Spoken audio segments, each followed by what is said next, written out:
नमस्कार। आजकल इंडिया में हर साल 100 से 200 नए-नए स्टार्टअप खुल रहे हैं। तो आपने ये सब वर्ड न्यूज़पेपर में या टीवी में कहीं न कहीं ज़रूर सुने होंगे। जैसे angel investing, startup funding, seed funding, startup valuation. आज हम इस वीडियो में वेरी डिटेल्ड डिस्कशन करेंगे विद रियल टाइम एग्ज़ाम्पल के साथ कि स्टार्टअप फंडिंग क्या होती है, एंजल इन्वेस्टिंग क्या होती है, वैल्यूएशन क्या होता है। जब भी कोई नया स्टार्टअप खोलता है विद नए आइडिया के साथ, तो उसको हमेशा स्टार्टिंग में कुछ पैसे की ज़रूरत होती है।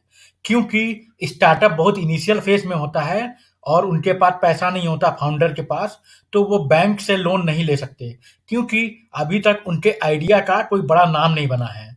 इसलिए उनको फंडिंग के लिए हमेशा फंडिंग पार्टनर की ज़रूरत होती है। इन्हीं फंडिंग पार्टनर को एंजल इन्वेस्टर कहते हैं। एंजल इन्वेस्टर वो रिच लोग होते हैं जिनके पास बहुत सारे पैसे ऑलरेडी हैं, या कुछ ऑर्गेनाइजेशन होते हैं जो अपना पैसा इन्वेस्ट करना चाहते हैं नए-नए आइडिया में, नए-नए स्टार्टअप में, ताकि जब स्टार्टअप बहुत बड़ा बन जाए, तो उनका पैसा भी बहुत तेज़ी से ग्रो हो। इसीलिए ये एंजल इन्वेस्टर और फंडिंग पार्टनर नए-नए स्टार्टअप को सर्च करते रहते हैं, ताकि उनका पैसा ज़्यादा से ज़्यादा ग्रो हो सके। क्योंकि स्टार्टअप में रिटर्न बहुत ज़्यादा मिलता है। बहुत ज़्यादा रिटर्न के साथ-साथ स्टार्टअप में रिस्क भी बहुत ज़्यादा होता है कि अगर एंजल इन्वेस्टर ने अपने $10 मिलियन लगा दिए और वो स्टार्टअप बंद हो जाता है, तो उनके सारे पैसे लॉस्ट हो जाते हैं। इसलिए एंजल इन्वेस्टर अपने पैसा लगाने के बाद वो डे टू डे उसको मॉनिटर करते रहते हैं, और जब उनको लगता है कि उनका लॉस हो रहा है, तब या तो वो उसको एग्ज़िट कर लेते हैं अपने रिटर्न पैसे के साथ, या तो फिर आगे और कंटिन्यू करते हैं। अब हम इस वीडियो में समझेंगे कि ये पूरा प्रोसेस काम कैसे करता है। स्टार्टअप खुलने से लेकर फंडिंग तक, और फिर एंजल इन्वेस्टर को हाई रिटर्न कैसे मिलते हैं, ये पूरा प्रोसेस हम इस वीडियो में समझेंगे। इसलिए इस वीडियो को एंड तक देखें। चलिए स्टार्ट करते हैं। अगर आप इस चैनल पर नए हैं तो सबसे पहले इसको सब्सक्राइब कर लें और बेल आइकन। जॉन एक ग्रेजुएट है। 2 साल पहले उसने एक स्टार्टअप खोला है। ये एक छोटा-सा रेस्टोरेंट है, जिसमें वो कोल्ड ड्रिंक्स, पिज़्ज़ा और बर्गर बेचता है। 2 साल मेहनत करके उसने इस रेस्टोरेंट को चलाया है और ऑनलाइन डिलीवरी भी करता है। उसके रेस्टोरेंट का प्रॉफ़िट 40,000 महीना हो गया है। उसका मंथली सेल्स अराउंड 1 लाख होता है। उसने ये रेस्टोरेंट को बहुत अच्छे से चलाया है पिछले 2 साल। लेकिन अब जॉन ये सोचता है कि धीरे-धीरे उसको अपने रेस्टोरेंट और बिज़नेस को बढ़ाना चाहिए। करेंटली उसके कंपनी का जो वैल्यूएशन है टोटल बिज़नेस का, वो 20 लाख रुपए है। अब वो ये सोचता है कि काश वो और पैसे जमा करके अपना एक बड़ा रेस्टोरेंट खोल सके बड़ी सिटी में। लेकिन उसके पास सिर्फ 5 लाख रुपए ही हैं। ये सोचकर वो नेक्स्ट डे अपने एक दोस्त के पास सजेशन के लिए जाता है। जॉन अपने दोस्त को बताता है कि मैं एक बड़ा रेस्टोरेंट बड़ी सिटी में खोलना चाहता हूँ। उसके लिए मुझे 15 लाख रुपए की ज़रूरत है, लेकिन मेरे अकाउंट में सिर्फ 5 लाख रुपए हैं। उसका दोस्त उसको ये सजेशन देता है कि तुमको कोई एंजल इन्वेस्टर या फंडिंग पार्टनर सर्च करना चाहिए और उनको 20% ओनरशिप देकर उनसे 10 लाख रुपए माँगना चाहिए। अगर वो तुम्हारे बिज़नेस में इन्वेस्ट करेंगे, तो तुम बड़ा रेस्टोरेंट खोल सकते हो। कुछ महीने सर्च करने के बाद जॉन को एक एंजल इन्वेस्टर से अपॉइंटमेंट मिलता है। ये एंजल इन्वेस्टर का नाम है एडविन।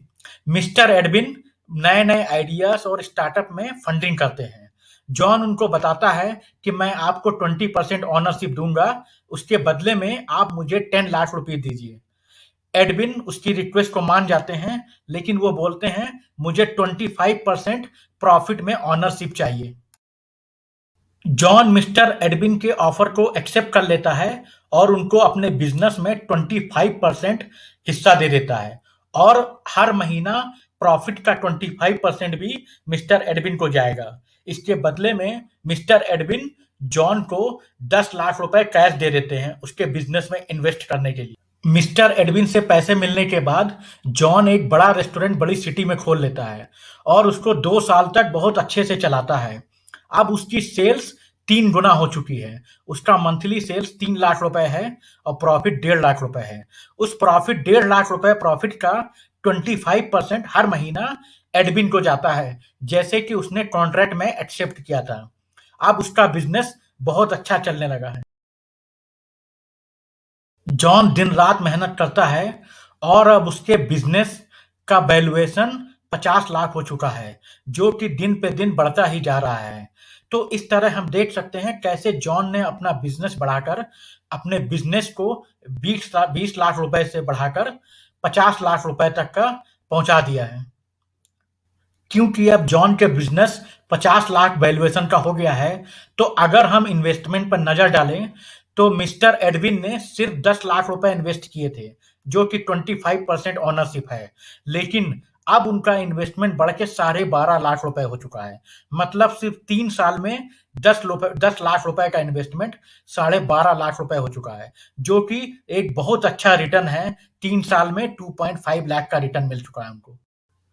अगले 5 साल जॉन ने बहुत मेहनत करके एक बहुत बड़ा होटल खोल लिया है।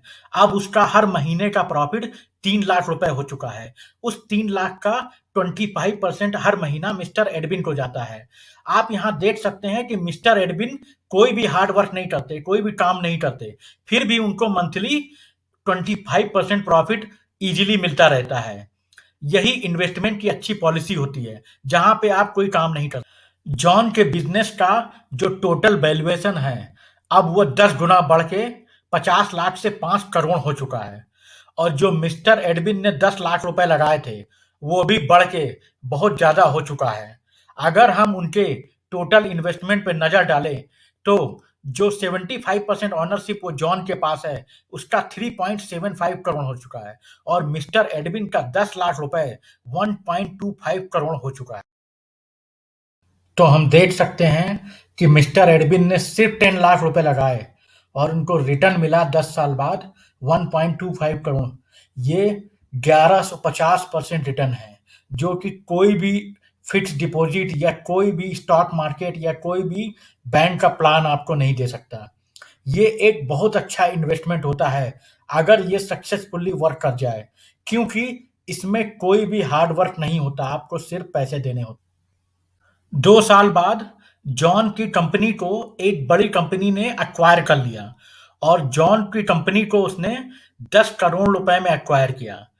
क्योंकि 75% ओनरशिप जॉन के पास थी, तो 10 करोड़ में से 7.5 करोड़ जॉन को चला गया और बाकी 25% जो कि होता है 2.5 करोड़, वो मिस्टर एडविन को मिल गया।